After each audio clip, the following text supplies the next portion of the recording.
Madappally government കോളേജിൽ നിർമ്മിക്കുന്ന വജ്ര jubilee കെട്ടിടത്തിന്റെ ഉദ്ഘാടനം ഉന്നത വിദ്യാഭ്യാസ മന്ത്രി ആർ ബിന്ദു നിർവഹിച്ചു. 4 വർഷം കൊണ്ട് ഉന്നത വിദ്യാഭ്യാസ മേഖലയിൽ 6000 കോടി രൂപ ചിലവഴിച്ചിട്ടുണ്ടെന്നും മടപ്പള്ളി ഗവൺമെന്റ് കോളേജിൽ മലയാളം ഡിഗ്രി കോഴ്സ് അനുവദിക്കുമെന്നും മന്ത്രി അറിയിച്ചു. എന്റെ ഇഷ്ടങ്ങൾ എന്റെ ഫാമിലിക്ക് അറിയാം. Family wedding centre. 4 വർഷം കൊണ്ട് ഉന്നത വിദ്യാഭ്യാസ മേഖലയിൽ 6000 കോടി രൂപ ചിലവിട്ടെന്ന് ഉന്നത വിദ്യാഭ്യാസ സാമൂഹിക നീതി വകുപ്പ് മന്ത്രി ഡോക്ടർ ആർ ബിന്ദു പറഞ്ഞു. മടപ്പള്ളി ഗവൺമെന്റ് കോളേജ് വജ്ര ജൂബിലി കെട്ടിട നിർമ്മാണോദ്ഘാടനം നിർവഹിച്ചുകൊണ്ട് സംസാരിക്കുകയായിരുന്നു മന്ത്രി. പാശ്ചാത്തല വികസനവും അക്കാദമിക മികവും സാധ്യമാക്കിയതോടെ സർക്കാർ കോളേജുകളും സർവകലാശാലകളും ദേശീയ അന്തർദേശീയ റാങ്കിങ്ങിൽ മുന്നിലെത്തിയെന്നും മടപ്പള്ളി ഗവൺമെന്റ് കോളേജിൽ മലയാളം ഡിഗ്രി കോഴ്സ് അനുവദിക്കുമെന്നും മന്ത്രി അറിയിച്ചു.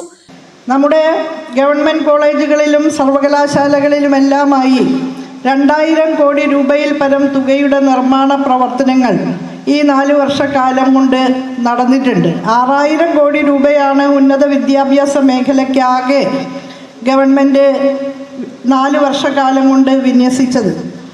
ഇതിൻ്റെ ഭാഗമായി മികച്ച അന്തർദേശീയ നിലവാരത്തിൽ തന്നെയുള്ള അക്കാഡമിക് ബ്ലോക്കുകളും അഡ്മിനിസ്ട്രേറ്റീവ് ബ്ലോക്കുകളും സ്റ്റേറ്റ് ഓഫ് ദ ആർട്ട് സൗകര്യങ്ങളുള്ള ലബോറട്ടറി കോംപ്ലക്സുകളും മോഡേണൈസ്ഡായ ലൈബ്രറികളുമെല്ലാം നമ്മുടെ ഗവൺമെൻറ് കോളേജുകളിലും സർവകലാശാലകളിലും മറ്റ് ഉന്നത വിദ്യാഭ്യാസ കേന്ദ്രങ്ങളിലുമെല്ലാം തയ്യാറാക്കാൻ നമുക്ക് സാധിക്കുകയുണ്ടായി. ഗണ്യമായ നിലയിൽ പശ്ചാത്തല സൗകര്യ വികസനം മുന്നോട്ടു പോകുകയും അക്കാദമിക ഗുണനിലവാരം വർദ്ധിപ്പിക്കുന്നതിനുള്ള ഏകോപിത പ്രവർത്തനങ്ങൾ സാധ്യമാക്കുകയും ചെയ്തപ്പോൾ അതിൻ്റെ പ്രതിഫലനം ദേശീയവും അന്തർദേശീയവുമായ ഗുണനിലവാര പരിശോധനകളിലെല്ലാം കേരളത്തിലെ ഉന്നത വിദ്യാഭ്യാസ സ്ഥാപനങ്ങൾ മിന്നുന്ന പ്രകടനം കാഴ്ചവെച്ചു എന്നുള്ളത് തന്നെയാണ്.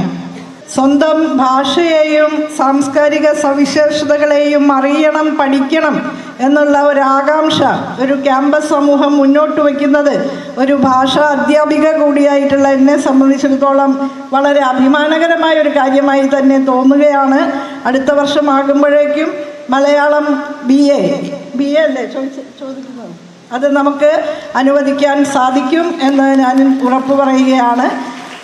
ചടങ്ങിൽ KK രമ MLA അധ്യക്ഷയായി. PWD assistant executive engineer Shanid report അവതരിപ്പിച്ചു.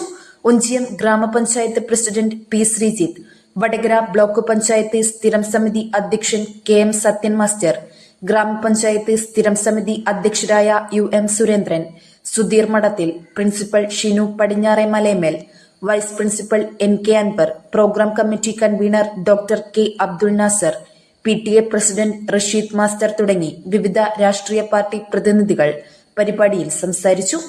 News bureau media Vadakara. അല്ല, ഇന്ന് നല്ല സന്തോഷത്തിലാണല്ലോ. അതെ, സന്തോഷത്തിലാണ്. കാരണം ഞാനിപ്പോ പാചകം ചെയ്യുന്നതേ മയൂരം വെളിച്ചെണ്ണ ഉപയോഗിച്ചാണ്. പുതിയ മയൂരം കോക്കനട്ട് ഓയിൽ, കലർപ്പില്ലാത്ത ശുദ്ധമായ വെളിച്ചെണ്ണ. കർഷകരിൽ നിന്ന് നേരിട്ട് ശേഖരിക്കുന്ന നാളികേരം സൾഫറും പുകയും ഏൽക്കാതെ ഉണക്കിയെടുത്ത കൊപ്രയിൽ നിന്നും സംസ്കരിച്ചെടുക്കുന്ന 100% ശുദ്ധമായ വെളിച്ചെണ്ണ. ഇത്രയും നല്ല വെളിച്ചെണ്ണ ഇപ്പോൾ നിങ്ങൾക്ക് വിപണിയിൽ ലഭിക്കുകയില്ല. മയൂരം വെളിച്ചെണ്ണ, ഒരു ഏറെമല സർവീസ് സഹകരണ ബാങ്ക് സംരംഭം.